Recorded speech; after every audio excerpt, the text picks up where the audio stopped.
Hi everybody, old guy here.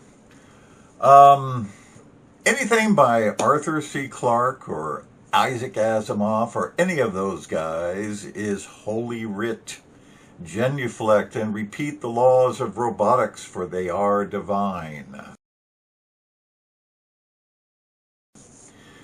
And really, look at Clarke's production. You got Childhood's End, Dolphin Island, Rendezvous with Rama, and of course, 2001, Space Odyssey. And that's just scratching the surface. I haven't actually taken the time to add up the numbers, but I'm sure it's safe to say he wrote hundreds of novels and short stories and novellas and articles and compilations and anthologies, and really, that's enough. So while perusing local bookstores, I ran across this one, and of course had to take it home because it's the Grand Master, and I read it, and not that there's anything wrong with the book. Well written, interesting characters, paces along, but it's more travelogue than a novel. That is, if you're traveling to Titan.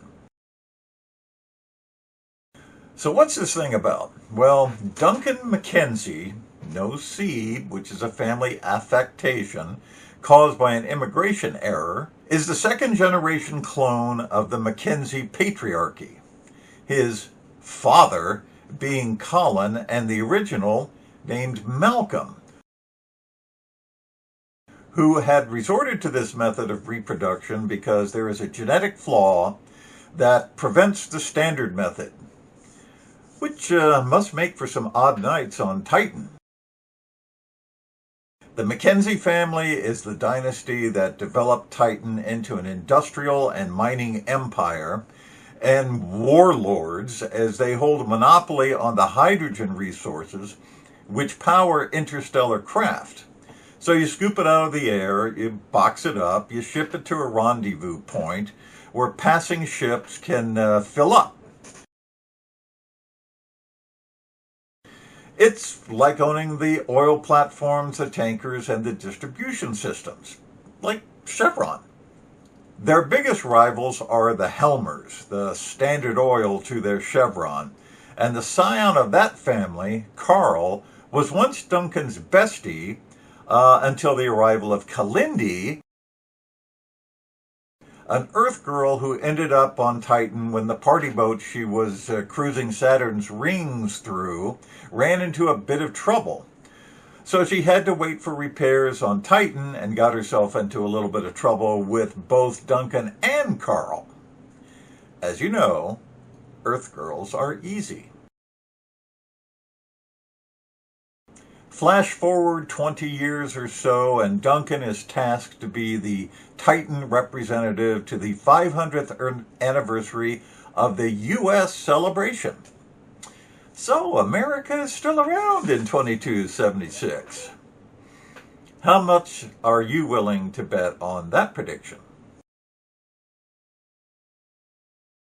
The US of A, though, has somewhat changed in that time frame that included a rather brutal war that turned the place into more Star Trek Federation than nation. But it's still the mother planet, and offspring of its wandering citizens are there to pay homage. And it's also time for Duncan to get his own clone replacement and see about this new asymptotic drive, which runs on a really tiny black hole, the development of which is threatening Titan's whole reason for being. And that's pretty much it. Most of the book is taken up with picturesque and interesting scientific expositions of Titan and living on Titan, as opposed to living on Earth, and what a Titanite has to go through to survive living on Earth, and vice versa, and the rings of Saturn, and speculative star drives, and marveling at all that ocean water on the home planet. There is a mildly interesting whodunit that starts about 2/3 of the way through that involves Carl and Kalindi, but it resolves rather painlessly. Unfortunately not for Carl, but in the end, even that works out.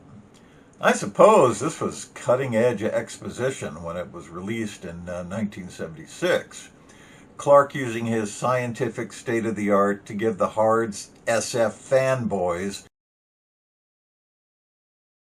a description of a distant ammonia and hydrogen moon that had all of them shaking their heads sagely and saying, yes, that's how it is. As are the very progressive and sophisticated social changes that have occurred in male, female, male, male, female, whatever relationships that would make those same fanboys salivate and feverishly hope this is right. Relax, fanboys. Clark was dead on with that. But a lot sooner than predicted. How the rest of it holds up in the face of probes and the James Webb Space Telescope, I can't say because I made no comparison between the two. Just wasn't interested. And letting you know that I am going to be out of pocket for a while. I can't exactly say when or how long. I'm going to the Frankfurt Book Fair next week. And then I'm going to go take care of some family business.